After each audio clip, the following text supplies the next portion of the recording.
नसूह एक ऐसा मर्द था जो औरतों जैसी शक्ल व सूरत रखता था, नर्म आवाज, नाजुक जिस्म और दाढ़ी के बगैर। वो इसी जाहिरी भेस का फायदा उठाकर जनाना हमाम में औरतों का मसाज करता था। ये उसके लिए जरिया माश भी था और उसके दिल में छुपी ख्वाहिश की तकमील भी। कई बार जमीर ने उसे मलामत की, मगर हर बार वो अपनी तौबा तोड़ देता था। एक दिन बादशाह की बेटी हमाम में आई और मसाज के बाद उसका कीमती हीरा कहीं खो गया। शहजादी के हुक्म पर सबकी तलाशी ली जाने लगी। नसूह बदनामी और शर्मिंदगी के डर से एक कोने में छुप गया। जब उसने देखा कि कनीजें उसे ढूंढ रही हैं, तो उसने रोते हुए सच्चे दिल से खुदा से तौबा की और दुआ मांगी, ऐ अल्लाह, मैं वादा करता हूँ कि आज के बाद कभी ये गुनाह नहीं करूंगा, मेरी लाज रख ले। उसकी दुआ अभी खत्म भी नहीं हुई थी कि बाहर से आवाज आई, नसूह को छोड़ दो, हीरा मिल गया है। नसूह की आंखों में आंसू थे और दिल में इत्मीनान। उसने शहजादी से रुखसत ली और घर आ गया। नसूह जान गया था कि अब इस शहर में रहना मुमकिन नहीं, जहाँ की औरतें अब भी उसे चाहती थीं। उसने अपनी तमाम नाजायज कमाई गरीबों में बांट दी और शहर छोड़कर एक वीरान पहाड़ी पर चला गया। वहाँ वो अल्लाह की इबादत में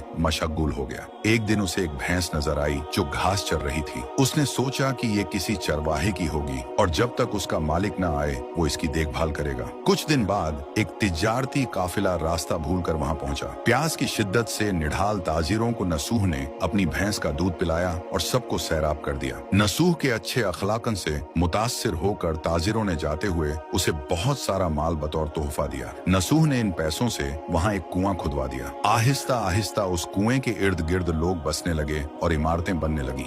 नसूह की नेकियों की वजह से सब उसकी इज्जत करते थे। नसूह की नेकी और शोहरत के चर्चे बादशाह तक जा पहुंचे। बादशाह उससे मिलने का बेहद मुश्ताक था, लेकिन नसूह ने बादशाह के पास आने से इनकार कर दिया। इस बेनियाजी ने बादशाह की मिलने की तलब और बढ़ा दी और उसने खुद नसूह से मिलने का फैसला किया। जब बादशाह नसूह की बस्ती में दाखिल हुआ, वहीं उसकी रूह कब्ज हो गई। चूंकि बादशाह बतौर अकीदतमंद नसूह के पास आ रहा था और रियाया भी नसूह की खूबियों की कायल हो चुकी थी, सब ने नसूह को बादशाह के तख्त पर बिठा दिया। नसूह ने इंसाफ का निजाम कायम किया और उसी शहजादी से शादी कर ली जिसके गोहर की वजह से उसे हिदायत मिली थी। एक दिन एक शख्स दरबार में आया और अपनी गुमशुदा भैंस का जिक्र किया। नसूह ने मुस्कुराते हुए कहा, तुम्हारी भैंस मेरे पास है और आज जो कुछ मेरे पास है वो सब उसी की वजह से है। इस पर वो शख्स कहने लगा, ऐ नसूह, जान लो, न मैं इंसान हूँ और न ही वो जानवर भैंस है। हम दो फरिश्ते थे जो तुम्हारा इम्तिहान लेने आए थे। ये सब कुछ तुम्हारी सच्ची तौबा का नतीजा है। ये कहकर वो दोनों फरिश्ते नजरों से गायब हो गए। इसी वजह से सच्चे दिल से की गई तौबा को तौबा नसूह कहते हैं।